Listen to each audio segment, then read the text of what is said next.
Now show you how to set the meter counter of the doctor rewinding machine. So first press M. Now it show JL means meter counting, and another one is JS. But usually we don't use JS, so we use JL. I change this one. Okay, this page is done. Go for the next. So this page should be showing 01.00. And the next one, this one show R, and next DP show 00. Next PSC showing 0.2. Next is shown H5. So this is finished. I press M again for a little bit time till it shown this one. So this is down.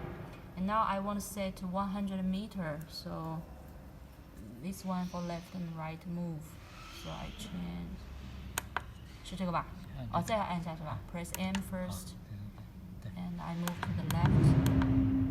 I change this one into 1. 选了零之后面哦不，我现在就设立100米嘛。And then this is down, so I press M again. Okay, so this is down.